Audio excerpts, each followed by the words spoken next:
The United States conducted bombing exercises Monday in the skies above South Korea, according to a government source, involving 4 35B stealth jets and 2 B-1B strategic bombers.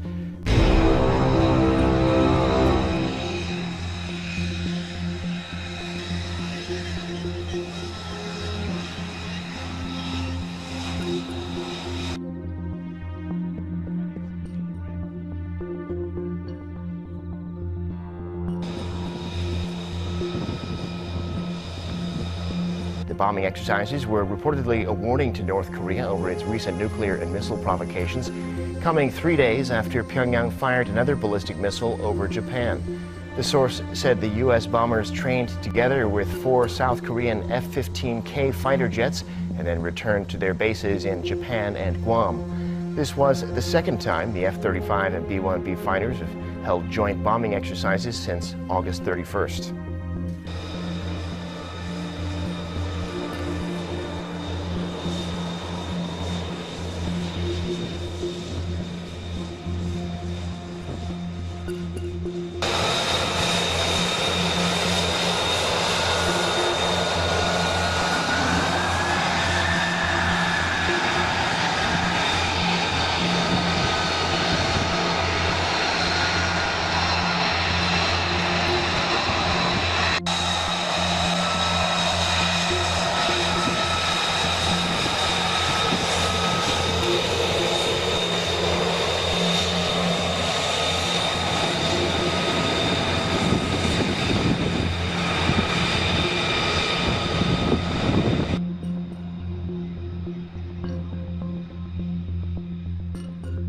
U.S. Secretary of State Rex Tillerson says the U.S. is seeking a peaceful resolution to the North Korean situation, but is ready to choose a military option if diplomatic efforts fail. In an interview with CBS News, Tillerson called the U.S. policy on North Korea the peaceful pressure campaign. He said the policy is built around putting together a strong international coalition to send the same message to North Korea, China, and Russia. U.S. Ambassador to the United Nations Nikki Haley said in an interview with CNN that the U.S. and other Security Council members have pretty much exhausted all the things they can do. We have pretty much exhausted all the things that we could do at the Security Council at this point. Now, I said yesterday, I'm perfectly happy kicking this over to General Mattis because he has plenty of military options. So I think that the fire and fury, while he said this is what we can do to North Korea, we wanted to be responsible and go through all diplomatic means to get their attention first. If that doesn't work, General Mattis will take care of it. U.S. President Donald Trump wrote on Twitter on Sunday that he asked South Korean President Moon Jae-in over the phone how Rocketman was doing, apparently mocking North Korean leader Kim Jong-un.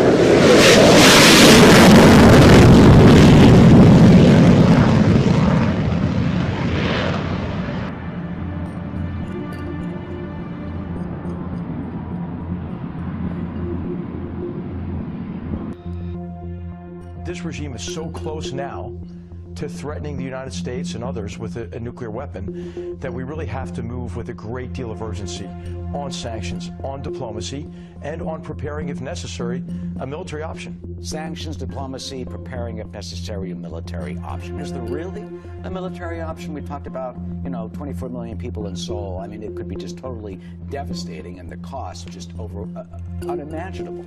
But there is one military option people don't talk about, and that is we need to stop and interdict North Korean ships on their way to Iran selling missiles. The North Koreans sell the chemical weapons that Assad uses on his children, and a lot of this goes by ship.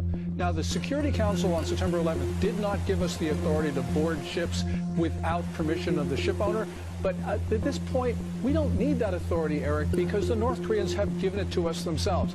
At least 3 times last decade, they abrogated the Korean War armistice. You know, that means there's no agreement not to use force. If there's no agreement, it means we can board those ships for weapon searches. And the Security Council itself has said that these weapons transfers out of North Korea are against sanctions. Russia and Belarus say the exercises conducted along their western borders, all the way to Kaliningrad and beyond St. Petersburg, are purely defensive in nature.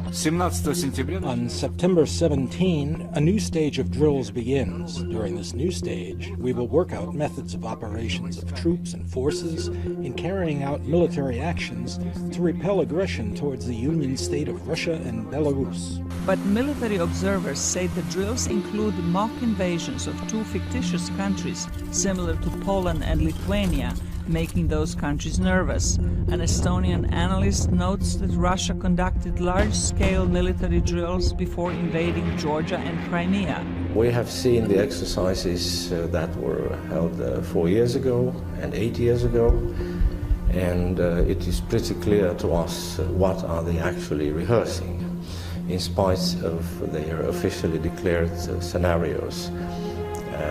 Partly, of course, they exercise defense against whom, I don't know, but in any case, we see that there is a clear offensive character in their scenarios, in their exercises, including against the Baltic states and Poland. But he adds Belarus has more reason to fear Russia's invasion than the NATO member states. Moscow is not interested in provoking the Western allies, he says, but would always come up with an excuse to deploy forces in Belarus. For instance, to say that, well, you see, allies deployed their forces to the Baltic states and Poland, so we deployed ours in Belarus, which is our ally. So very simple, isn't it?